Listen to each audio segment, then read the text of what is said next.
Okay, what Tom Lee just said on Friday about our markets is beyond bullish. It's outright spectacular. For you, for me, for most of retail investors. And I'll tell you why here in this video. But first, I really just want to start with Tom Lee. If you guys have any questions, if you are confused, let me know why you are confused or what kind of questions you have down below in the comment section. But I mean, yeah, I think Tom Lee is hitting it right on the head here. And this is literally what I've been saying for the last couple of weeks about our markets. He basically just takes the words out of my mouth yet again. So pretty much everyone got it wrong, except for that guy. Fundstrat's Tom Lee, a.k.a. the Oracle of Optimism, a.k.a. the guy who got it right, a.k.a. Tom Lee, not the drummer. He predicted the S&P 500 would end the year at 4,750.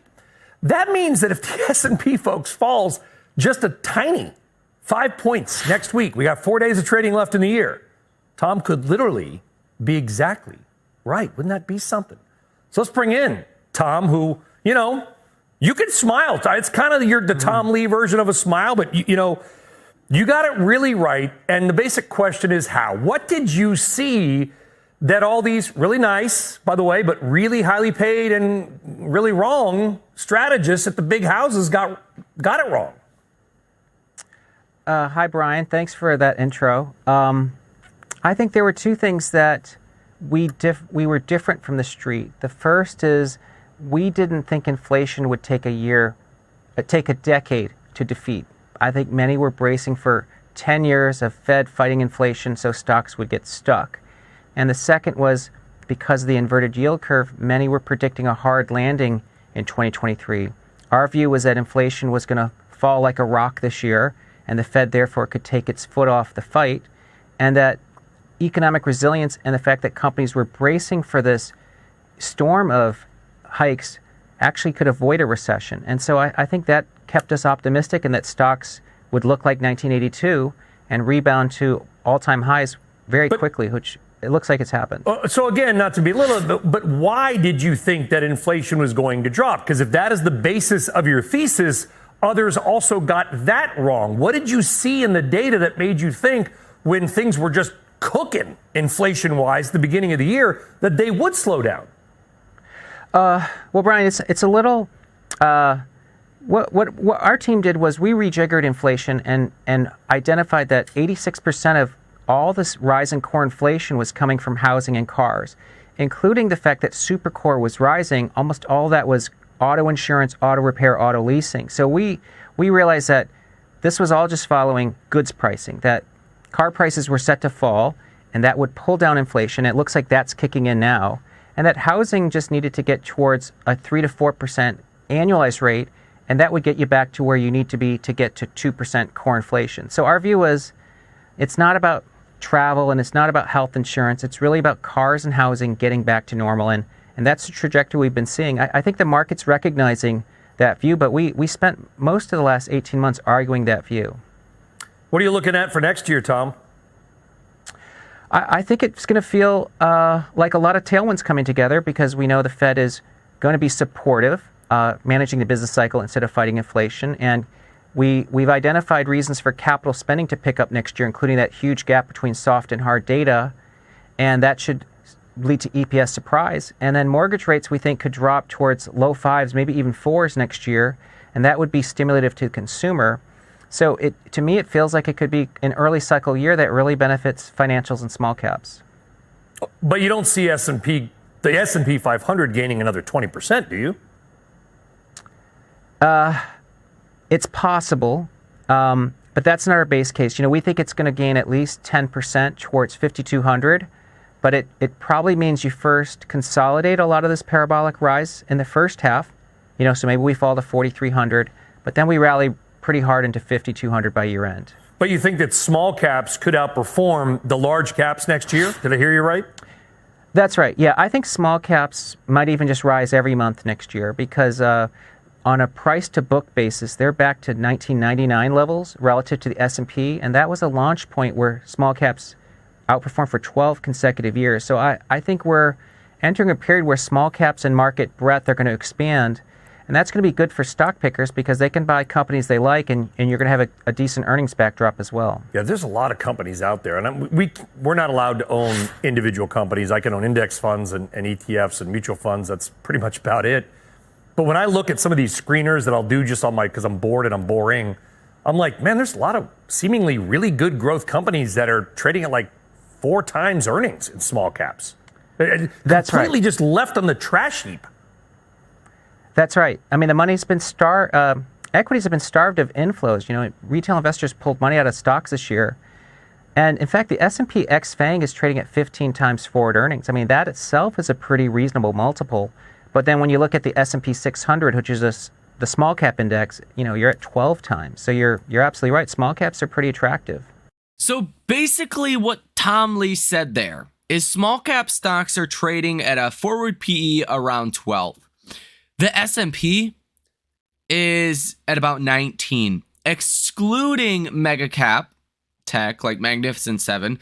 S&P valuations around, what do you say, 17 for a PE or 15 for a PE. So mega cap tech is richly overvalued at this point. Mega cap tech is what controls the broader indexes, at least the S&P and the NASDAQ. What Tom Lee is saying is small cap stocks could rally every month in 2024 just because they are so beaten down, so undervalued relative to historical averages that you're going to see billions, hundreds of billions, trillions of dollars enter back into our markets. Just so you guys know, right? Let me explain this. Big tech should trade at lower valuations than small and mid cap stocks, like the Russell, right? Because small mid cap stocks, they grow into their valuation. Apple or Microsoft, they're not growing into their valuations all too much. Okay, so small and mid cap stocks really should be trading somewhere around 20 on a PE multiple basis. Big tech should probably be about 16, maybe. Maybe the rest of the S&P should be around 15, right? So that's kind of more normal. Small cap stocks have a higher multiple. Well, not right now. They haven't for the last 2 years now. Pretty much 2 years now, dating back to 2021. They have not even been close to the valuation of Apple or Microsoft or mega cap tech names. So I do personally think that is coming to an end as well. Now, Tom Lee thinks the Russell 2000 could end up rallying to about 3,000. That would put IWM at about 300, which would be, let's see. Tom Lee believes small cap stocks could rally about 50%, but I just want to make sure the numbers align here real quick. Yeah, okay. So Tom Lee believes the Russell 2000 could rally about 50%. That would put IWM at $300 next year. That would be a 49% return from here. Imagine what that is going to do for your investments, for AMC stock, for other stocks that you might own. It's going to be great, especially if things can go in the right direction fundamentally for AMC, especially if, Adamarican can stop diluting shareholders as much. All of that is going to be hugely positive for AMC, and you're going to have the backdrop of more liquidity in our markets that will justify this. Now, where you maybe have a little bit of a problem is if AMC continues to dilute shareholders. If Adam Aron does not see the light in front of him that liquidity is coming back into our markets, valuations are going higher. Maybe he does, maybe he doesn't. But either way, I think this event that Tom Lee is talking about as we get deeper into 2024, it will just start to naturally have a positive bullish effect on AMC stock. Now, does it have a really bullish effect on AMC? I think we'll have to wait and see. But I do think it will have some kind of bullish effect on AMC. Now, if you are someone that has a large position in AMC, maybe you're sick of just watching the markets rally, AMC's hitting new multi-year lows. Buy other stocks. I don't know how many times I have to say this. If you are sick of watching AMC do nothing and other stocks ripping, then buy yourself some other names. Over time, AMC will turn into a very small position, and whether, AMC does anything next year, if you're buying other names, potentially, I mean, you're going to be able to benefit from the broader market move. So I think that's probably the best thing that I could say.